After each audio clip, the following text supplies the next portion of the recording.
Hi, guys. Welcome to Own Your Essence, the podcast where healing meets empowerment. I'm your host, April DeMille, a psychic medium and a life coach specializing in grief, trauma, and toxic relationship recovery. This is a space for deep conversations, powerful transformations, and raw healing. Each week, we'll dive into soul-centered topics like psychic mediumship, the supernatural, metaphysical wisdom, emotional grief, addiction, mental health, spiritual wellness, and self-discovery. Through inspiring interviews and personal insights, this podcast is here to spread awareness, spark connection, and support your healing journey. If you're ready to set boundaries, reclaim your confidence, and step into your true power, you're in the right place. Let's own your essence together.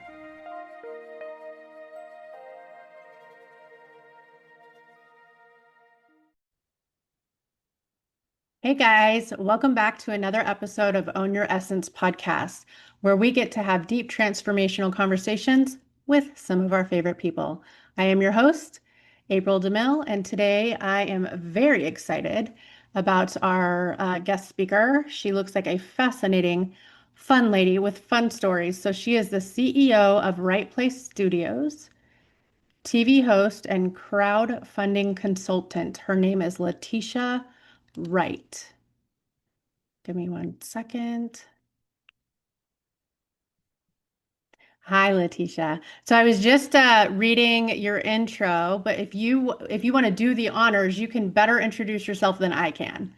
Very good. I'll kind of update it because, time goes on and we have our intros written out, but then new things come up. So I have to refresh and figure out all the good stuff that's happening now. For So sure. right now, the brand newest thing is that I am the host of Go Shop America. It is an online streaming sales channel where small businesses can have their information, their products sent out nationally and sold, just like if they were on QVC or HSN, and they don't need a Okay. huge inventory. So I'm very excited about that because now we have leveled the playing field for small business owners. So I love talking about that. Yeah. I'm also a television producer and host. I produced the Wright Place TV show for 25 years now and started out on cable access. A lot of youngins don't know what that is, but started out on cable access and was able to, take it to national. Now I have my own Roku, Amazon, and Apple TV channels, and so we air there. Um, I teach a lot about fundraising. This is another side of me, fundraising using crowdfunding methods.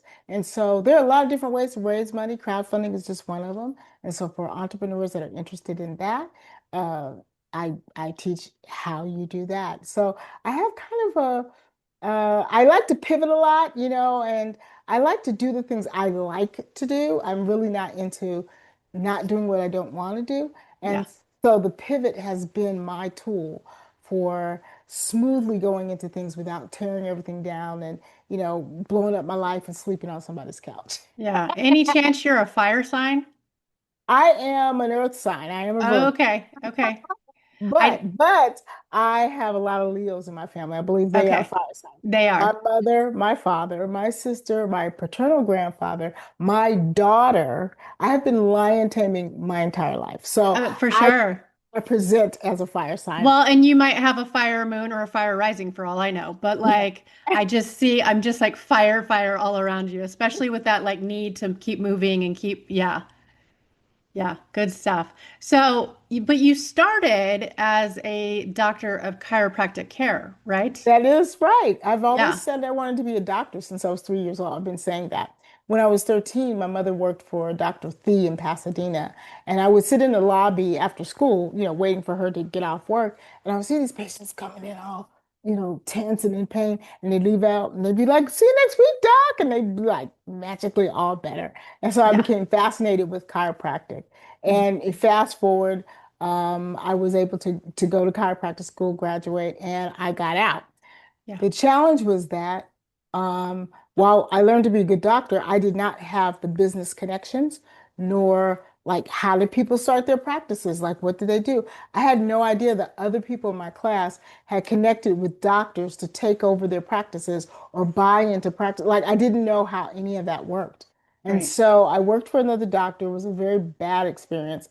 And I finally, like when I went home crying on my birthday, I was like, man, I got to start my own little office. But I didn't really know how to do that either. But I did it and I got out there and it was a struggle. It was Yeah. a struggle financially. I love seeing the patients, but it was a struggle. And finally, I signed up for what's called a practice management company. Now, this is before we've got YouTube and all these other, Shark Tank and all this. So there's nobody really for me to reach out to. I had reached out to a few doctors in the area, and one said, "You have kids, go home and be with your kids." Yeah. One said, "You're too close. I really don't want to mentor you." Yeah. I don't want to help you. Your competition. Right. And then one was like, it was weird. He was like, "Ah, yeah, excuse me." And he just like left the room. And I Okay. sat there in an empty room for a while and then I just like left. It was just like no help. So I thought this practice management company was come in, help me figure out what was going on and start, making money. And they called after they got my application. I got really excited, got my pen, got my paper, because I'm thinking, hey, they're about to tell me when the person's going to come in and how this all, How you to know, save my world. right. Yeah. And the woman said, yeah, Dr. Wright, we looked at your application and you don't have enough money to be one of our patients. I'm Okay. sorry, one of our clients, not one of our patients, one of our clients. Right. So I was devastated. So I was like, I don't know what to do. So I came up with this idea. At the time, you could have a local TV show on cable. I thought, maybe if I have a health show, people know who I am and it would make people come in. And so I started doing the health show. And yeah, people knew who I was, but I was out there networking. So people kind of already knew who I was. It didn't bring in more patients, but I thought, gosh, this television production, I really love this. And I'm really like naturally good at it. And so when I got sponsorships from Southern California Edison, I was like, oh, this is a business. This is a business. And I was Yeah. like, I like this business. Yeah.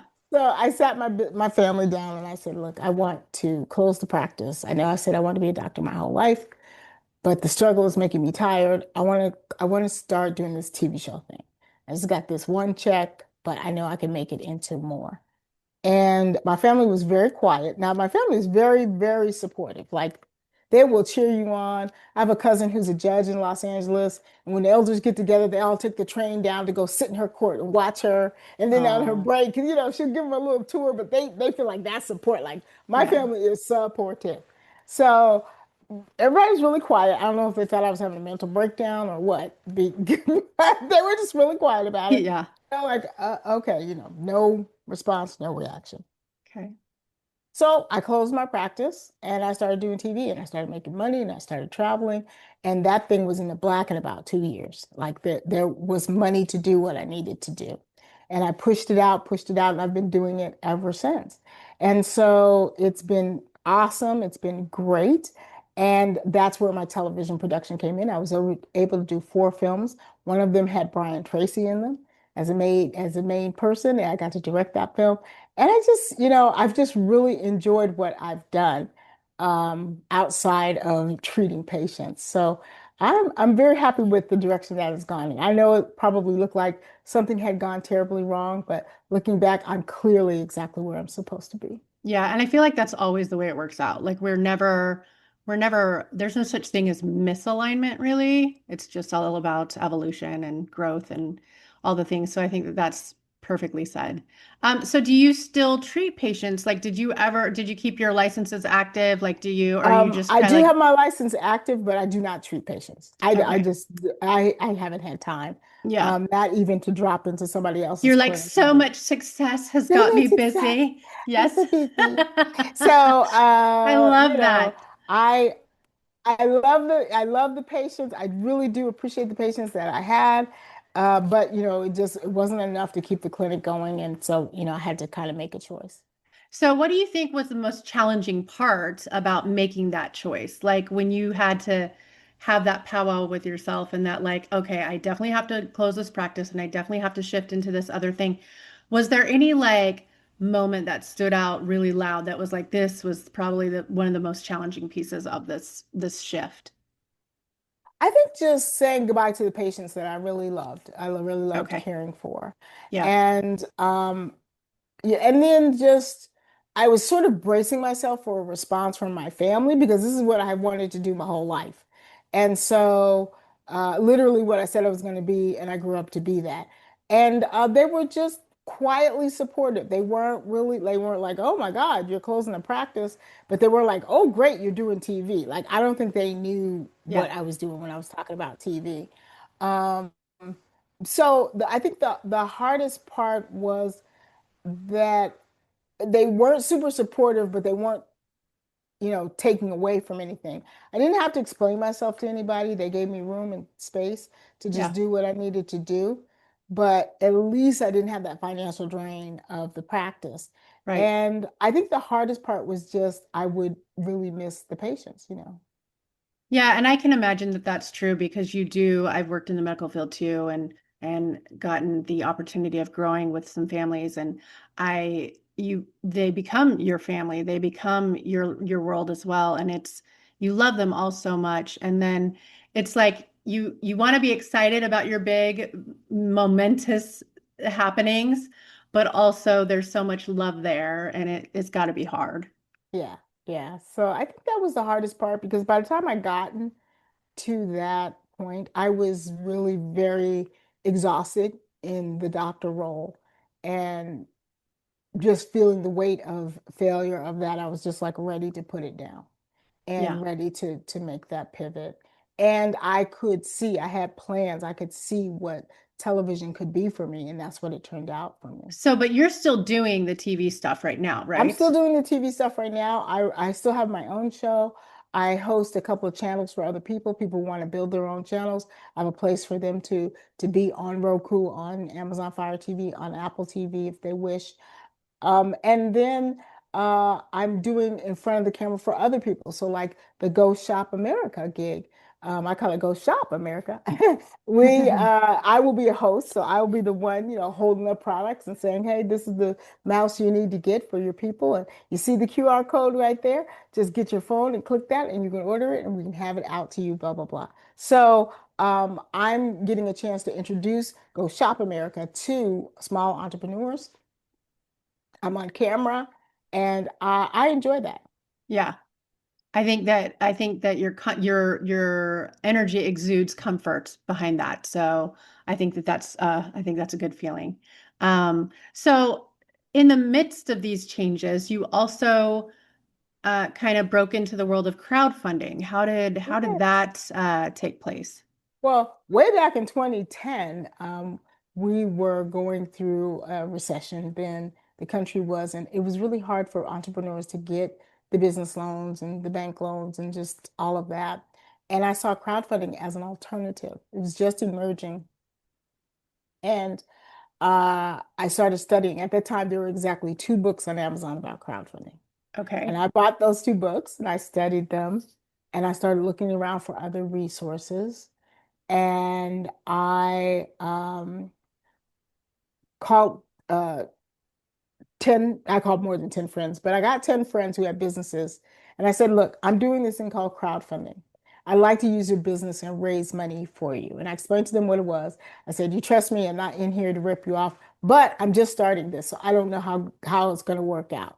Are you cool with it? And I had 10 friends that said yes. 6 went well, raised money, did all the things. I took all the notes, like the doctor I am, took all the notes, how it worked, how it really worked in the real world as opposed to someone just teaching you who had never done it. Because I got to the point where I could sit in on somebody else's class and go, yeah, they've never crowdfunded because they're talking about stuff that isn't make believe land. It's not, it doesn't happen in real life. Right. And four of them crashed and burned so hard you can still see the smoke. So it's just, I learned from it. Okay, this is what went wrong. This is, I can't do it without the participation of the owner. If the owner's like, I'm too busy, can't give you this information, can't do this, can't do that, it doesn't work. And so I began to see how it really worked in real life. And then I called the Los Angeles Small Business Administration and said, yeah, who's teaching crowdfunding classes down there? And they said, what's crowdfunding? And I said, I'm teaching crowdfunding class. When do you want me to come in? Well, and And actually, you bring up a good point. Can you tell our audience what crowdfunding is for those that don't know? absolutely. So crowdfunding is not, let me just say this, it's not GoFundMe. GoFundMe is a website. Right. Crowdfunding is the action that you do, and you can use any website, including your own. Okay. Crowdfunding is gathering money from different people. I won't say it's contributions because it's not always contributions, but it's different people giving you whatever amount of money they want to give you because they get to pick so Hmm. that you can raise a financial goal. Okay. So you could have, say, you're writing a book and you would like to be able to have money for your editors, for because you need a physical editor as well as a literature editor. You need all these different things for your book. Well, if you pre-sell your book for $30, you could have X amount of people buying the book and have all the money you need to do that. Okay. And so your grandma might say, I don't want a book, but I'm gonna give you $10, honey. That grandma that always give you money at Christmas. And then another person might say, hey, I'm gonna buy 10 of the books. So people get to pick what they give you, Yeah. depending on the type of crowdfunding. Again, type of crowdfunding. It can be a donation, or it can be a pre-sale, or it can be shares of your company. Those are the only three choices, and no, you can't do all three with those because you can't sell shares of a nonprofit. Okay. So that's what crowdfunding is. So if you can imagine, being a busker out and you're doing your song on the street, and different people are putting in different amounts of money, Hmm. that is crowdfunding. But with crowdfunding, now you have legal ramifications. So if you're selling shares of your company, you have all these legal papers you have to sign. That's a different type of crowdfunding. If you're pre-selling, you can use sites like Kickstarter and sell an item before you create it. So you have the money to make it. The good thing about that is that you will know whether your item is in demand. Instead of buying a bunch of mice and stacking them in your garage, wouldn't you like to know that 500 people want this and they're willing to give you money for it now? Yeah, for Or sure. guessing that you Yeah. can. So that's what crowdfunding does. A lot of people feel bad when they fail at crowdfunding, and it's like they don't realize that's feedback. That saved you thousands of dollars because that meant nobody was going to buy what you made. And if you Yeah. spent your own money making it, you would be out dollars. So crowdfunding is a great way to test what you're doing for the tribe that you're making it for. You may be making dog food and trying to sell it to cat people. So crowdfunding will shake that out for you. And then there's donation crowdfunding where nonprofits are raising money for different items. Okay. Okay. Those are beautiful explanations. Thank you for doing that. Yeah. So crowdfunding and then back into hosting for Go Shop America. So, but also all your TV experience, I'm sure, like helped you pivot right into that spot easily. It did, it did. I had such a fun time at the auditions. I was relaxed. It wasn't what I expected. They had us do kind of surprise exercises and they were like, sell us something you brought with you. Sell something I brought with me.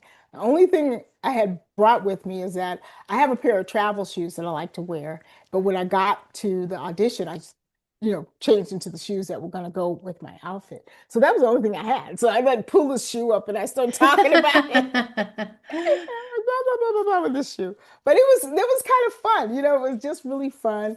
And they had a wrangler there. I'll call her a wrangler. She sat with us. She explained the process. She was really fun and nice. She answered all the questions. And it was just such a nice but professional experience at Go Shop America. And I just had a good time. And so I feel like I did really good in the audition. I must have because I got offered the job. But it was just like, yeah, this is going to be fun because this is the part of television where I'm not in charge of production. I don't have to worry about the camera. Yeah, so I you don't have get to to worry about the relax set. and just have fun. Just have fun. So I Yeah. just did that.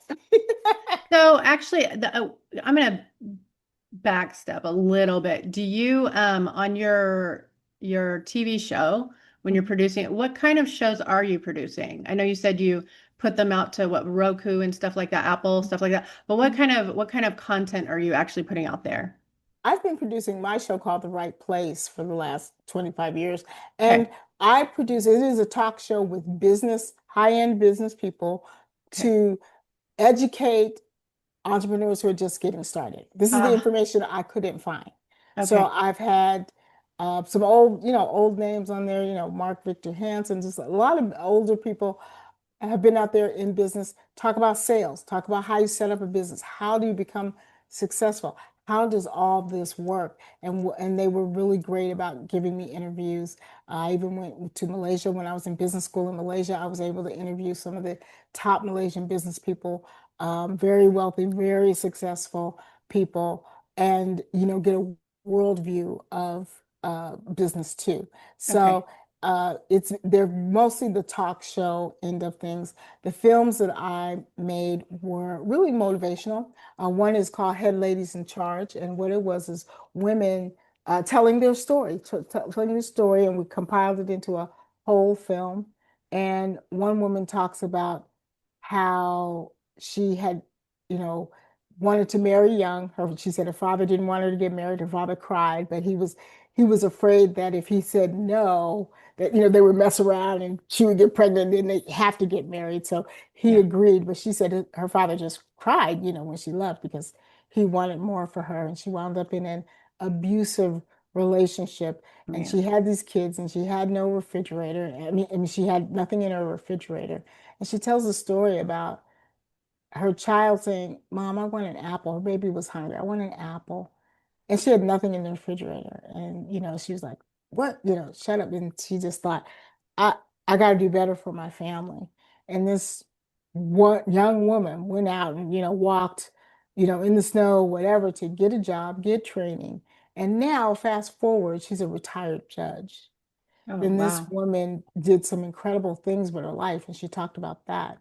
A friend of mine, Letitia, her name happens to be Letitia Nicole Beatty, she told the story of how she was sexually abused as a child by the babysitter's children. Ugh. And she couldn't say anything because her mother had to, drop her off there, you know, every day. And just the torture that she went through. Another friend of mine, an older woman who was she has a lot of brothers and sisters. They were all split up into foster care. And this is way back in like the 50s, 60s, 50s. She was in foster care, and how Mhm. she was being abused and how she overcame that. And just some fantastic stories. And the best stories are after the women would film with me, and I'd say, "Okay, break." Then they're like, "Oh, thank God." They would tell me their stories that were happening to them as they were on their way to doing the shoot with me. One woman, her entire luggage was gone. She was a plus size woman, and she figured out a way to get to the mall, get her some clothes. She showed up cute. I would have never known she didn't have her luggage, but literally the clothes on her back were the clothes she had. She Yeah. showed up cute. She was able to get to the mall, find some clothes, change, do what she had to do, get to the shoot, and get on time and shoot. Never would have known that prior to the shoot. She tells me this afterwards. So she's like, "Yeah, I gotta go back to the airport and kind of figure out what the what is." Okay, good luck with that. Wow, you did an amazing job. Another woman came and she did an amazing job on her story. And then we say cut, and everybody kind of relaxes. And she says, was it really good? Is it really okay?" I said, "You did excellent." She said, "Okay." Because when I walked out of the door today to come here, my daughter, 16-year-old daughter, just told me she was pregnant. This Yeah. woman had all this stuff going in her mind, and she still came and Yeah. told the story to help other women.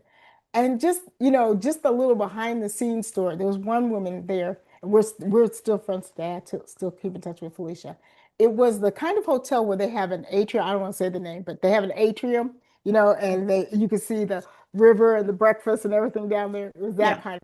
And so my sister and I were just out early in the morning, just sitting, you know, breathing in the air. And I was like, "Wow, it is so incredibly peaceful today." And she goes, "I know, the atmosphere is just different."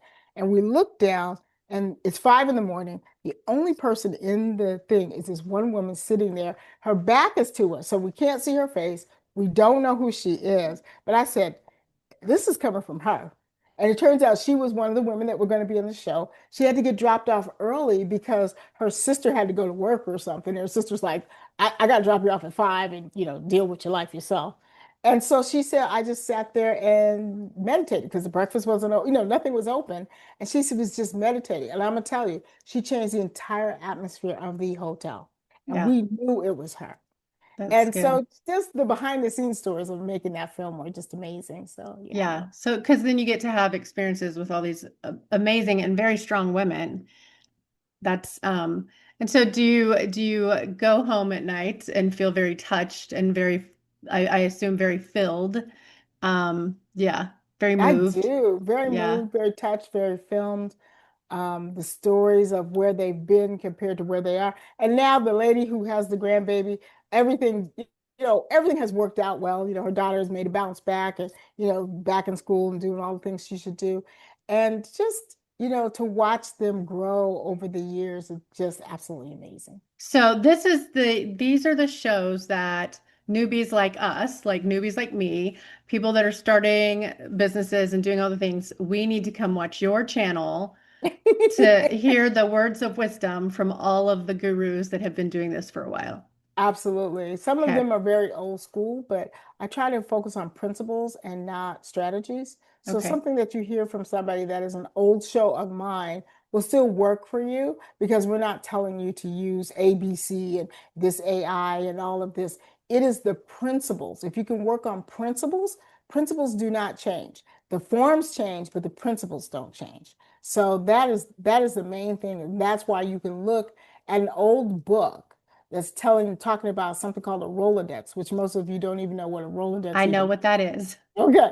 But you know what I'm saying? You talk to some people that Right. are like, get your Rolodex. They're like, what are you talking about? Yeah. Yeah. So, but it's the principle of staying in touch with the people in there and Yeah. making sure that you're going through your Rolodex and say, hey, we haven't talked in 6 months. How are you doing? What's going on? You Yeah. can't wait till you need something from them to call them. Yeah. I would agree with that. Networking is pretty important.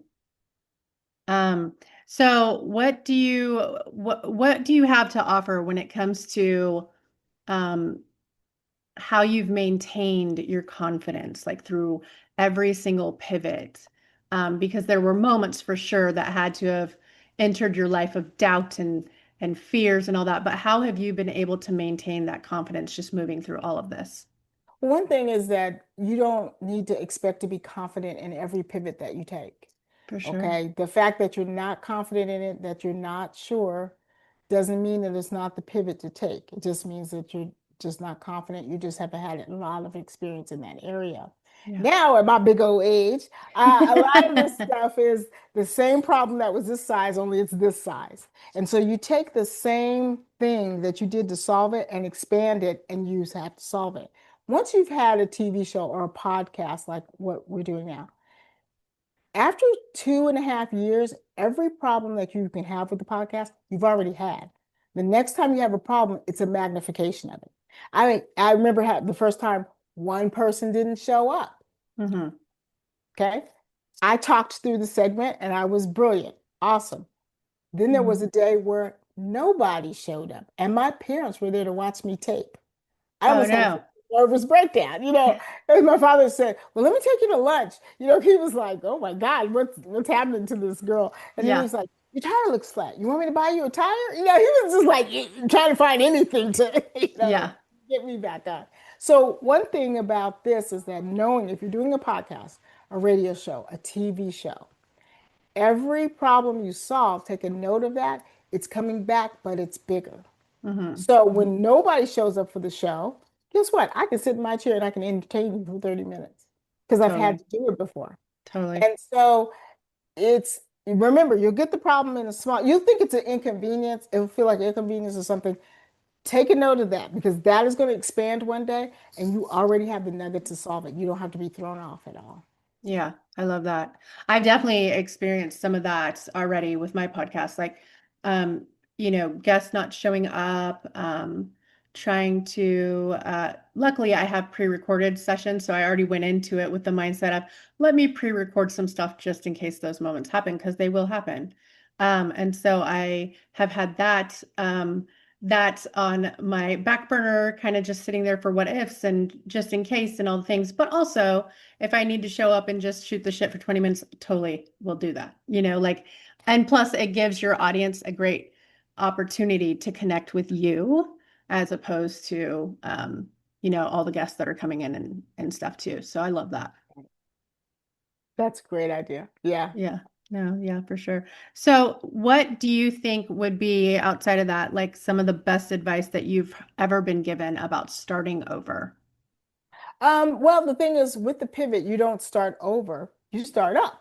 So what you do is Okay. you take everything that I learned becoming a doctor, that whole process was a process. So I learned how strong I was, okay?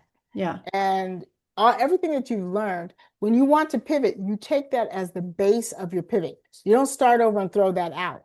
Everything that you've learned there can help you not start at the bottom. Now you're starting here because Yeah. you've got all this experience, you've got all this knowledge. You can incorporate that and pivot it, change it to what you're working on right now. So it's not starting over, it's starting up. Bring everything with you and use it. Yeah. Yeah, I would say that that's pretty fabulous advice because nothing, you get to incorporate all those little pieces together.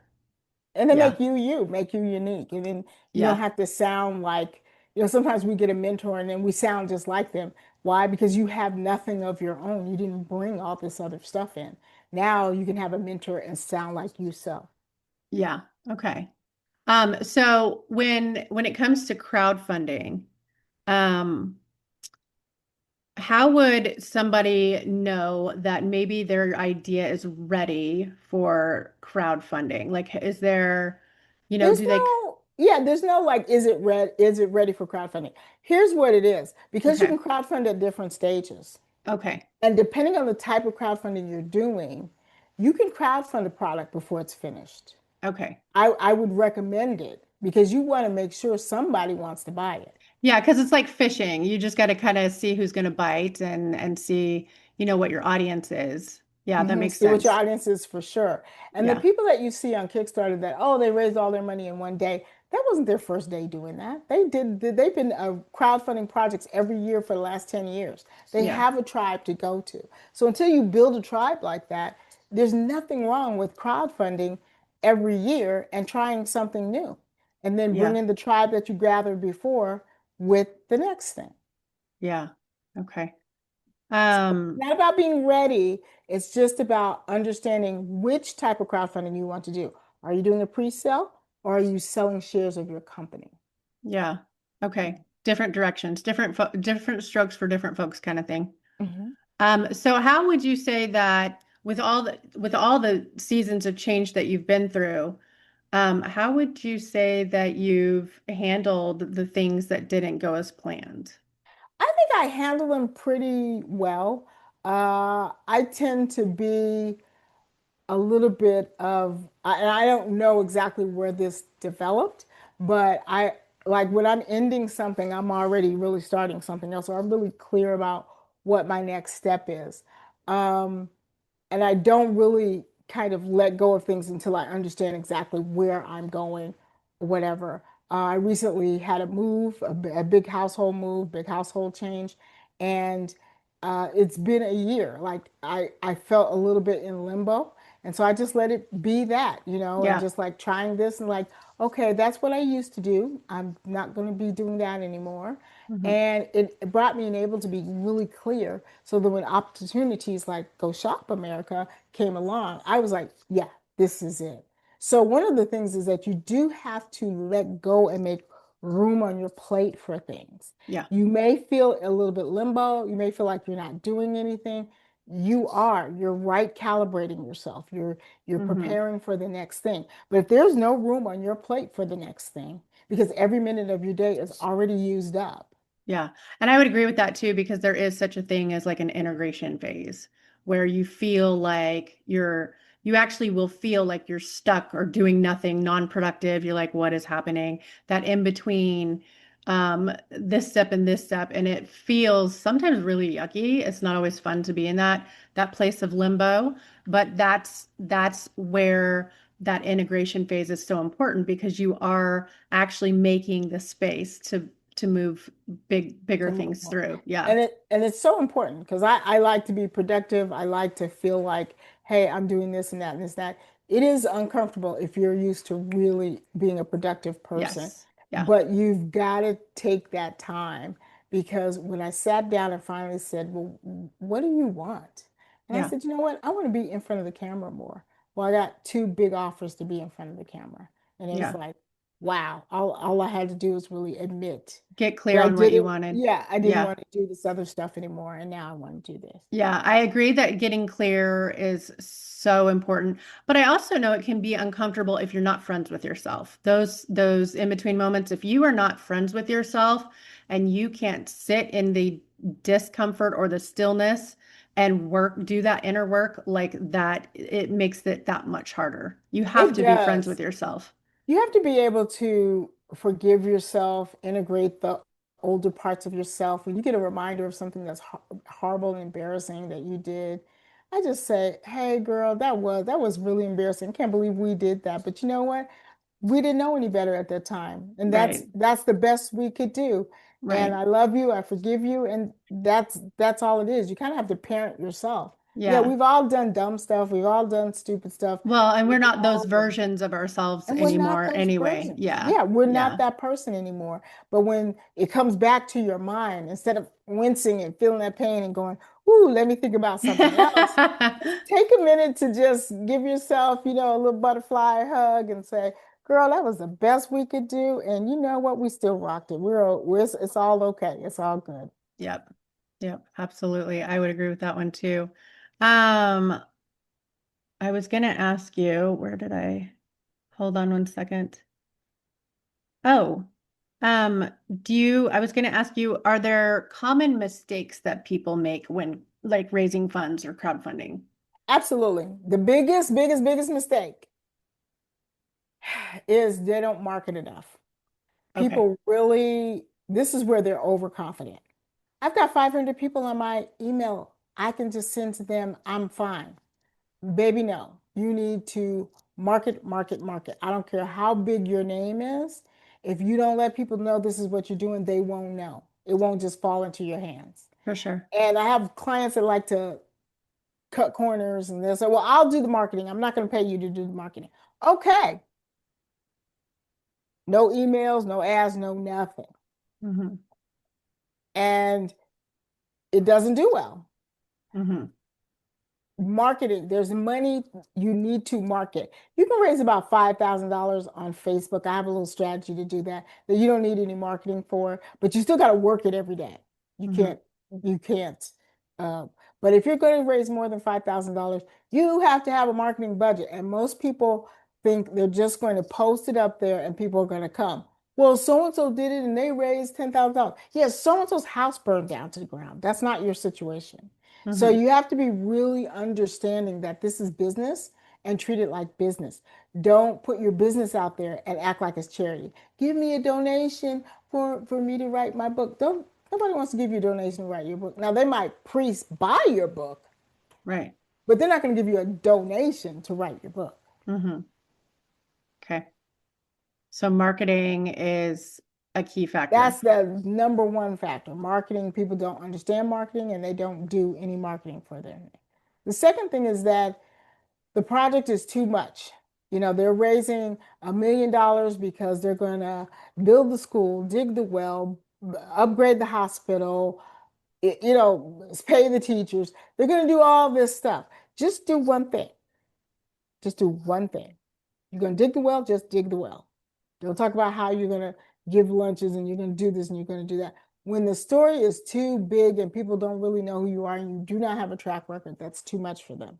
Right. I don't know you. How are you going to do all So it's that? like too many moving parts right up at the front. Too many moving parts right up in front. That's the other thing that really kills crowdfunding. And then just ghosting your project, putting it up on GoFundMe, and then you go la la la, and you just never do anything. And it's like, dang, nobody's giving me any money. Go figure.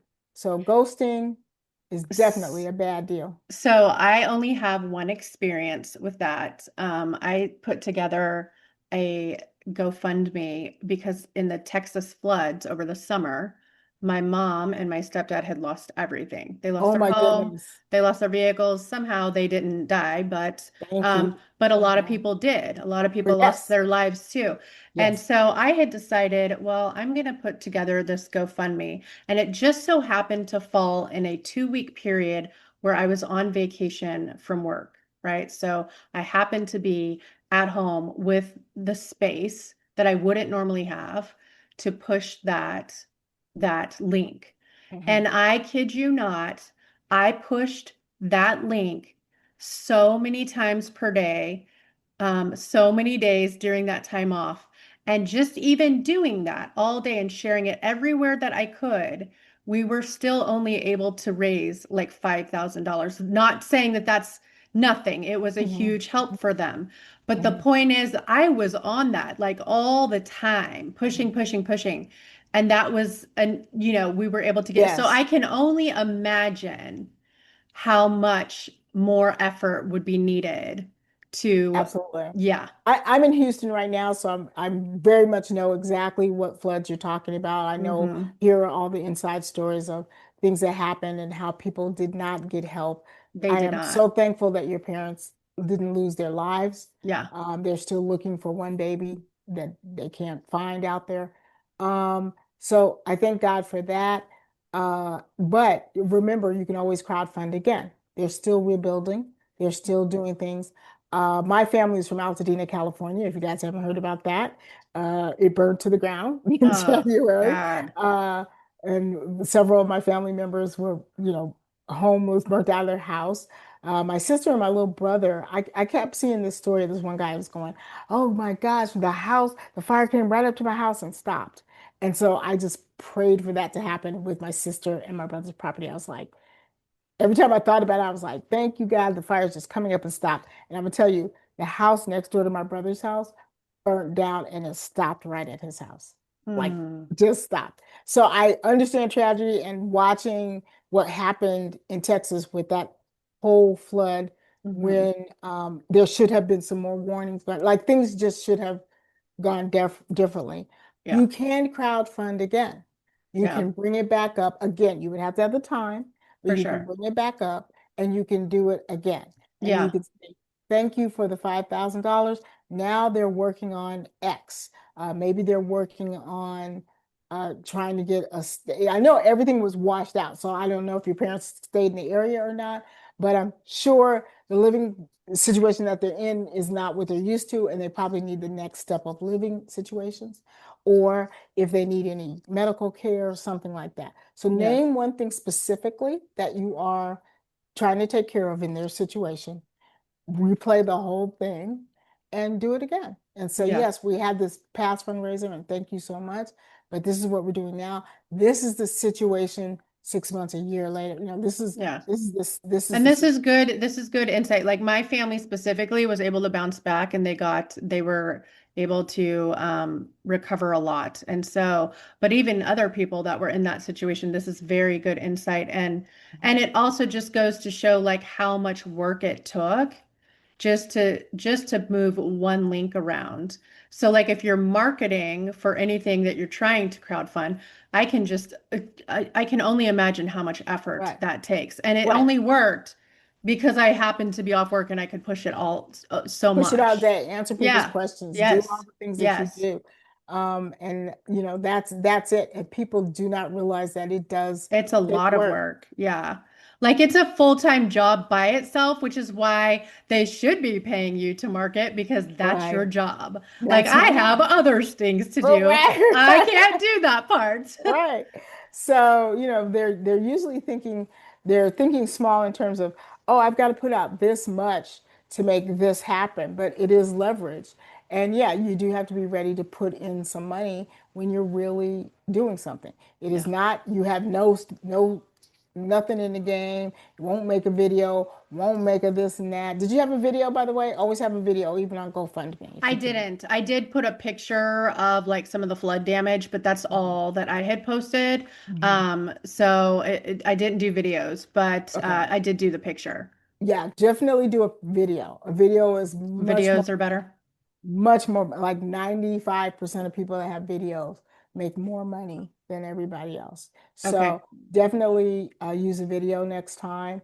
You're a professional, so you don't have to drag your parents in there. You can intersplice it with photos of them Yeah. because they're probably not going to want to do it. Not because it's just It's that it's because it's very traumatic. vulnerable. It's vulnerable. Yeah, it's Yeah. very vulnerable, and we have to be aware Yeah. as hosts. We have to be aware that our guests have rights. When you're interviewing Totally. someone who's been through a trauma, there's actually an FCC paper on what are the rights of a person, how to interview them and not re-traumatize them. Well, and So, even the fact that like I've got this, the open door mindset of if somebody does an interview with me and they come back and they're like, "Hey, can you kind of like unpublish that thing?" I'm gonna do that. right, right. So, those are the things you think about. But yeah, you're uniquely perfect for a video, and a video is much more effective, much, Yeah. much more effective. Okay. Perfect. That is really good advice. Did we miss anything that you do want to touch base on? No, I think that's it. I mean, I've got so many great changes in the last 24 months, 20 to 24 months, and I'm very just happy and excited about everything that I'm doing. And it's so nice to meet you. I know. Nice to meet you. So, okay, then one last question. If you're able to share, no Mhm. pressure, do you have any projects in the works that you want to see happen? Um, I really want to reestablish my philanthropy projects. My Okay. family and I do donations and handouts for people who are unhoused locally. Okay. Okay. And so, in the change of what's going on and people having less resources, we haven't restarted it here in Houston. We still have it going on in California. And so, this fall, as we get into Thanksgiving and just the different things that are happening for people in November. I have an Adopt the Homeless Without Taking Them Home link. I can give it to you later. Yeah. And I would love to be able to really just connect. What we do is I have a gift where I can see homeless people, like I can see them on the street. So one family member drives and I spot, and we have these Ziploc bags. We give them Ziploc bags because keeping your things dry is important to health. We have socks in there. We have toothbrushes and toothpaste. We have hygiene areas. Being able to be clean and be able to keep your feet dry will Yeah. keep you healthier. We put a little bit of money and we put a little food in there. Now, people get really upset. Don't put no money in there. They're going to go booze it up. I've never seen it. I've Well, given and even if they do, that's not your business. A It's gift not is my it's business. not your business. It's your business is your intention, Mhm. and that's where it stops. That's it. I saw a young girl standing out at Carl's Jr. with a silver blanket on his shoulder. I know what that silver blanket is. And I don't know what she's about to be ready to do to get some food, but I gave her a bag and I said, there's some money in there for you to go get some food. She ran into that Carl's Jr. Now, Yeah. sometimes another reason why we give dollars is because sometimes if they're dirty or they had a hard time, McDonald's is not going to let them walk in and stand there. Nobody's going to let them walk in. But a 7-Eleven or a liquor store that has food will. Yeah. So it gives them options. It's not about, uh, you know, controlling what's going on. Well, It's and just for a sometimes little bit. maybe they need to do laundry Right. at a laundry where are my words? A Yeah. laundromat. Yeah, Yeah, thank you. absolutely. So it gives them a little bit more things. We did just make an arrangement with I don't have permission to say their name, but they make a 4-pack of food that's hot because when you're dealing with unhoused people, hot food is what they don't get. They can go Yeah. somewhere and get a cold bologna sandwich, but having hot food. And so we're picking up the hot food pieces and as fast as we can. That's, almost like delivery. Hey, you need something to eat. But I'm just able to see them and know what's needed. So I had a wonderful experience. Some friends of mine, Marie and Chad, if you guys see this, love you guys. They took me with them to a conference in Miami. And on the way to the hotel, I'm just like in the car looking, I can just see. And it's something I just do internally. I don't yell, hey, I see a homeless person. I just like am clocking it in my mind. Yeah. But sitting in the lobby working with somebody and two people from the conference. I know they're from the conference, but I don't know them though. And they come up and they got boxes of pizza and chicken. They're like, it's a pizza and chicken? And they're like, it's 11 o'clock. Like, I don't really think I should eat that right now. And then I said, what are you going to do with it if we don't take it? And they're in their suits and everything from the meetings. They're like, oh, we're going to go find some homeless people to take it to. I said, oh, I said, can I help you with that? And they said, sure. I said, so I told them about what I do. I said, I can see homeless everywhere. I said, I know exactly where they are. They're 1 block from this hotel. Like we don't even have to walk far. So I said, come with me. I'll show you who to give the food to, and then we can come back to the hotel. I told my friend, we're not back in 15 minutes. You can call the police because something has gone wrong. And I was serious about that. It's like, that's how close they were. Right. And so I'm walking and they're following me and I'm walking. There's an area of the bridge that area of a bridge that Miami has lit and they have artificial grass down there. So clearly they've made it comfortable for someone who's unhoused, unlike some of these bridges where they have jagged rocks or fences. So Yeah. you can't sleep under the bridge. But this place was like clearly like well lit and the city was thinking about them. Right. And I didn't know how far they were behind me because I wasn't paying attention. I was just kind of beeline where I was going. And so I said, hi. I said, we're from the hotel. We have some extra food. And would it be okay if we gave it to you? And so one lady sat up. She goes, yeah, that guy over there is eating a cold can of beans. We need some food. And I said, okay. And I turned around. They're way behind me, right? I'm like, oh. So then they come up. They're scared. They put it on the floor and scooted towards me. I'm like, so I picked up the box of pizza and I picked up the box of chicken and I walked to the people. I opened it up to show them that it was that. I was pranking them, Yeah. showing that this, and I just handed it to them and I said, okay, God bless, and walk away. That's all I do. I'll ask them their name. I'll ask them what they're doing. I'll ask them how they got there. I'll ask them, do they need Jesus? I'll Right. just feed them and leave.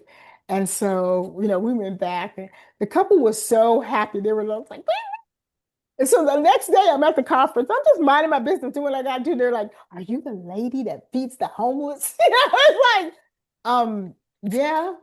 Yeah, we heard about like the whole conference heard about it. I was cracking up. I was like, okay, all right, whatever. Made But a I name can for see yourself. made a name for myself, but I can see and I can, I worked with a homeless program at schools, an after school program for kids who are at risk of homeless or who are what we call McKitty homeless is when you're staying in a hotel or you're sleeping on grandma's couch. You're not out, but you're not in But you're enough not places. stable either. You're Yeah. not stable either. So I did after school program and we would always feed the kids. And that's the age of where the girls start having, you know, they don't want to eat.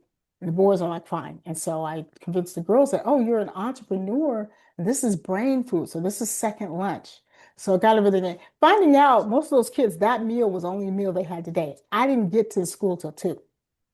And I'm Oh, like, these are brilliant kids. Like, how are you going and so smart and you haven't had anything to eat all day? Just amazing. So sometimes we have leftovers, and I would drive right up on my way home there's a park where there are homeless people, and it's like, hey, I've got extra pizza, and just give it because I just know I don't care where I am in the world, I can see it. And I know the difference between a homeless person and someone who just has a backpack and is just walking to work. I know the difference. So I want to really see that grow. I know that people are really starting to hurt in the United States, and so mhm. I want to do my part. So that's probably the only thing we didn't talk about.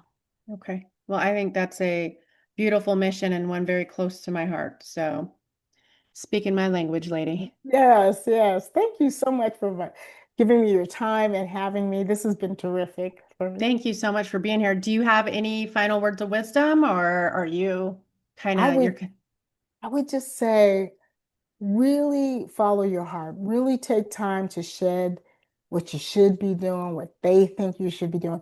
You're old enough to do what you want to do and make it be good for you and everybody else. You will be so much happier and so much more at peace.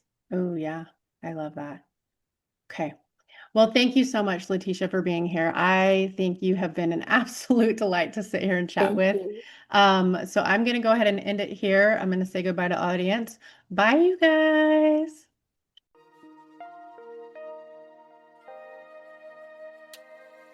Thank you for joining Own Your Essence. I am beyond grateful to our guests for sharing their wisdom and to you, our listeners, for being part of this journey toward healing and empowerment. If today's conversation resonated with you, please feel free to subscribe, leave a review, and share this space with others who might need it. If you have questions, topic ideas, want to be a guest, or would like to work with me privately, send an email. I'd love to hear from you.